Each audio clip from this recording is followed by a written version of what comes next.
বাণিজ্য যুদ্ধে সাধারণত কেউ জিতে না, এটা প্রচলিত মত।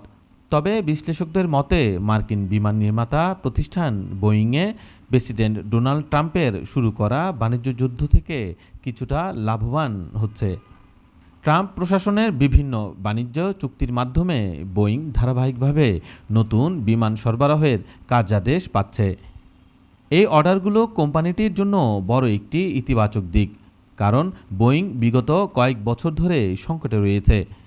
প্রেসিডেন্ট ট্রাম্প একে নিজের আমেরিকান উৎপাদনকে উৎসাহিত করা নীতির সাফল্য হিসেবে দেখাতে পারেন। সম্প্রতি ইন্দোনেশিয়া ও জাপান শত শত বোয়িং বিমান কেনার ঘোষণা দিয়েছে। বছরের শুরুতে বাহরাইন, সংযুক্ত আরব আমিরাত, সৌদি আরব ও কাতারও একই ধরনের সিদ্ধান্ত নিয়েছে।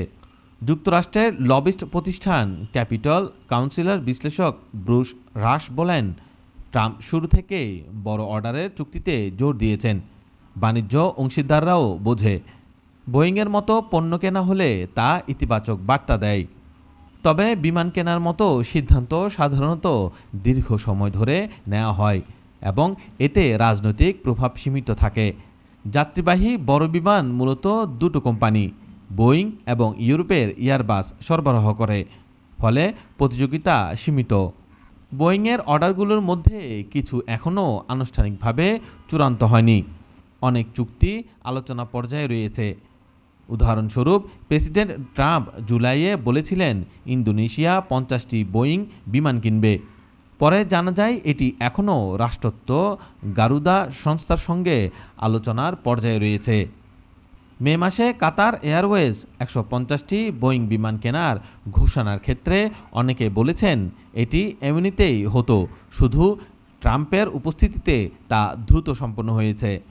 বিশেষজ্ঞদের মতে এইসব অর্ডার শেষ পর্যন্ত কতটা বাস্তবায়িত হবে তা নিশ্চিত নয়, কারণ বিমানের ডেলিভারিতে অনেক বছর লেগে যায়। অনেক এয়ারলাইন অর্ডার বাতিল করতে পারে, পরিমাণ কমাতে পারে বা ডেলিভারি পিছিয়ে দিতে পারে। নির্মাতা কোম্পানিগুলো কখনো কখনো এইসব পরিবর্তন মেনে নেয়। বোয়িংয়ের আরেকটি বড় চ্যালেঞ্জ হলো তাদের জনপ্রিয় মডেলগুলোর উৎপাদন ও অনুমোদন। 737 ম্যাক্স ও 777-9 মডেল এখনও ফেডারেল এভিয়েশন অ্যাডমিনিস্ট্রেশনের অনুমোদনের অপেক্ষায় আছে। 737 ম্যাক্স মডেলের দুটি ভয়াবহ দুর্ঘটনার পর এর উৎপাদন প্রায় 2 বছর বন্ধ ছিল। পরবর্তী সময়ে মহামারী, যন্ত্রাংশ ঘাটতি, দুর্ঘটনা ও ধর্মঘট মিলিয়ে উৎপাদন আরও বাধাগ্রস্ত হয়। যদিও ট্রাম্পের বাণিজ্য নীতি বোয়িংয়ের কিছু অর্ডার আনতে সহায়ক হয়েছে, একই নীতির কারণে ভবিষ্যতে সমস্যা হতে পারে। নতুন শুল্কের কারণে বোয়িংয়ের যন্ত্রাংশ সরবরাহকারী প্রতিষ্ঠানগুলো আর্থিক চাপের মুখে পড়তে পারে। পাশাপাশি মার্কিন পণ্যের উপর পাল্টা শুল্ক আরোপ করলে বোয়িংয়ের রপ্তানিও হুমকির মুখে পড়তে পারে। সম্প্রতি বাজেট এয়ারলাইন বায়ান এয়ার জানিয়েছে, ইউরোপীয় ইউনিয়ন যদি মার্কিন বিমান আমদানিতে শুল্ক বসায়, তারা বোয়িংয়ের অর্ডার পিছিয়ে দিতে পারে। ইউরোপ এয়ারবাসকে এগিয়ে রাখতে অন্য দেশকে উৎসাহ দিতে পারে। বিশেষজ্ঞ কোর্টনি মিলার বলেন, এটা এক ধরনের খেলা। প্রশ্ন হলো দীর্ঘমেয়াদে কে কৌশলীভাবে খেলতে পারবে। বিমান ব্যবসা, রাজনীতি ও কূটনীতির পুরনো টানাপোড়েনের যেন নতুন রূপে ফিরে এসেছে।